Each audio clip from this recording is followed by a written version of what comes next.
Hey guys, today I want to talk about twisting the meaning of certain words for political purposes. If you haven't guessed from previous videos, the prevailing method from these alt-right figures is deceit. And it's no different with today's topic, which is a certain word. A word that the alt-right or other far-right figures just love to use. Revisionism. Holocaust revisionists. Which revisionists like myself do. Holocaust revisionist organization. Revisionist.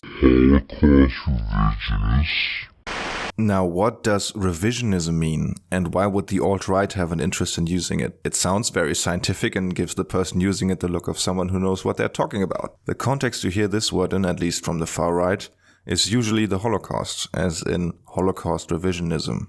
Now, is Holocaust revisionism necessarily a bad thing? Quite the contrary, actually. But let's look at the definition first. According to the Cambridge Dictionary, revisionism is asking questions about and trying to change existing beliefs about how events happened or what their importance or meaning is. The revisionism that the dictionary is talking about is an approach to historical research, and all legitimate historians engage in revisionism in some way. You see, historians are not just the record keepers of history whose job is to write down whatever happened at a certain period in time. Their job is also to interpret the past and to help us gain a better understanding of the present. In that sense, revisionism is the most exciting part of history. The goal is to challenge orthodox interpretations by examining new and already existing evidence to reach a historical conciseness closer to the truth.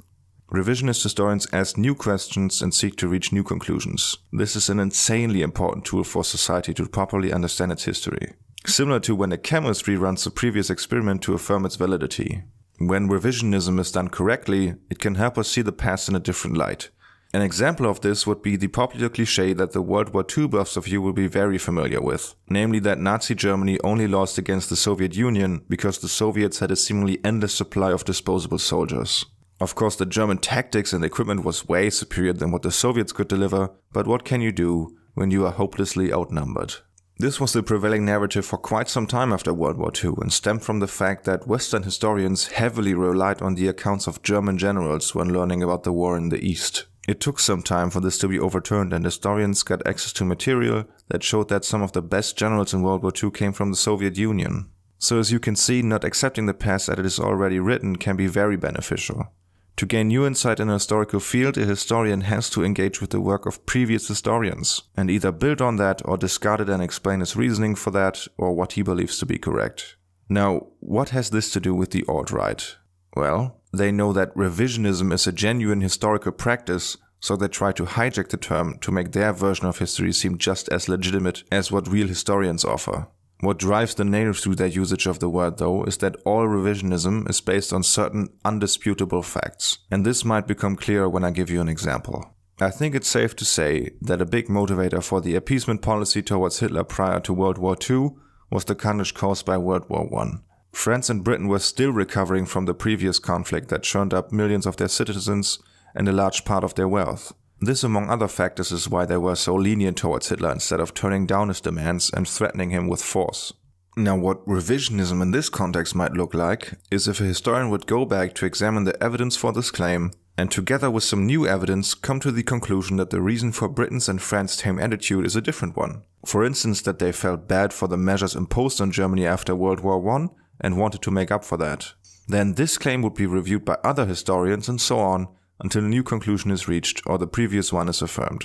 What a revisionist historian would not do is claim that World War I actually did not happen and disregard all evidence for its existence. Someone like this might come out and claim World War I is in reality just a conspiracy by Britain and France to excuse their bad policy towards Hitler. And of course, Germany is also in on it because they would have an excuse to explain the rise of fascism in their country. Now, I'm not saying a lot of people didn't die during 1914 and 1918, but those were actually just caused by the Spanish flu. It says right here on the Wikipedia page that the flu killed about 50 to 100 million people. And all those trenches, of course, they also exist, but those were dug by soldiers to combat the huge flood that occurred in 1916. In this picture you can see how civilians and soldiers set up sandbags against the flood, and if you pay close attention to how their surrounding looks, it seems very similar to what those conspirators claim the, air quotes, battlefields of World War I look like. But in reality, of course, this damage was all caused by water.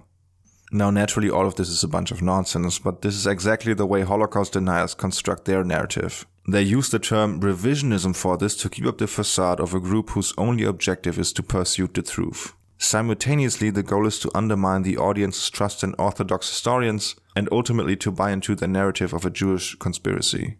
The alt-right, when using the term revisionism, is not engaging in historical research. For them, it's an ideological exercise. Even the definition shows how their usage of the word is misleading, if you recall. Asking questions about and trying to change existing beliefs about how events happened or what their importance or meaning is. Not claiming those events didn't happen if they did happen. They have no other choice to deny the Holocaust, because if they would really reinterpret the meaning of the Holocaust, they would expose themselves as Nazi apologists. And this also extends to the claim I often get under my videos about Holocaust denial. Holocaust deniers view the term denier as a derogatory term that is supposed to shut down the conversation. And the hostility they get when spouting their nonsense affirms their views in a lot of cases. For them, it's a where is smoke there is fire kind of thing.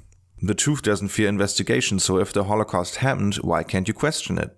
Well, you absolutely can. You can have all kinds of different opinions on the Holocaust. For instance, under Holocaust scholars, there's still a big debate going on between intentionalists who believe the Nazis intended to murder all Jews in their field of influence right from the start, and functionalists who believe there wasn't a real blueprint for the Holocaust, but the Nazis did it because they maneuvered themselves into a blind alley. And neither of these two groups is penalized for their views, because they don't act like irrational ideologues who deny every shred of evidence that goes against their narrative. That is why I never use the term revisionist when talking about people who are clearly deniers, in the sense that they deny historical reality agreed upon by research. If you deny X, you shouldn't be surprised if the people surrounding you call you an X-denier. Even the most famous denier of them all, David Irving, said, "I'm a gas chamber denier. I'm a denier that they killed hundreds of thousands of people in gas chambers, yes." To stay in our previous analogy, this would be similar to a person claiming there was no artillery in World War I or something like that.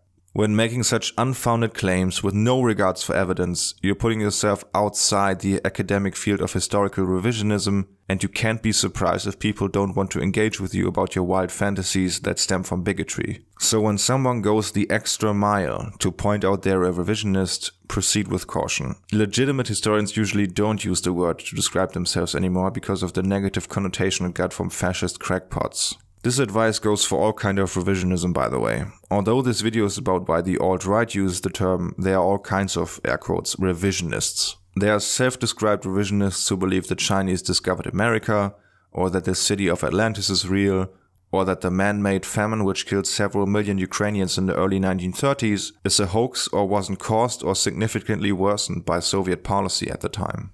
Sadly, history tends to get heavily politicized, so this is just something we have to live with. Thanks for watching, everyone. I apologize if this one was a bit dry for your taste, but I'm still trying to get a feel of you as an audience, so don't shy away from leaving a comment about what you like to see or don't like to see. Besides that, I should have mentioned this earlier, but when you try to gain historical knowledge, which you really shouldn't from YouTube by the way, always make sure you know who you are listening to, and this absolutely includes me. I'm currently reading a book in which the historian, when citing other people, always explains how they align politically. Watch out for this sort of stuff. Besides that, although my focus in regards to Holocaust denial currently lies on the alt-right, this stuff is also found in other extremist circles. For instance, it is also very common for Islamists, and I probably will make a video about this in some time, but we'll see. Also, I'm currently thinking about setting up a Patreon account for this channel. Now, before your eyes slide down to the current subscriber count and you start laughing, hear me out. I'm fully aware of the fact that at this stage, I might get about $3 a month if I'm lucky, that is. It's not just that though. Doing what I do on this channel, I don't want to be reliant on YouTube for 1 second, really. I fully expect to get mass flagged and demonetized once this channel grows a bit and is considered for monetization in the first place.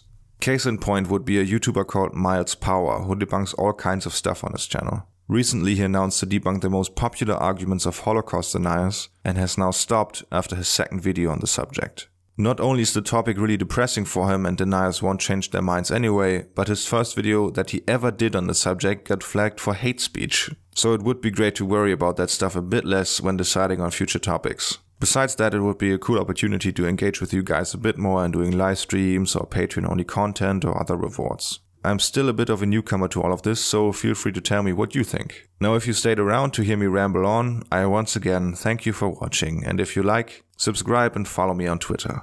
Until next time, have a good one.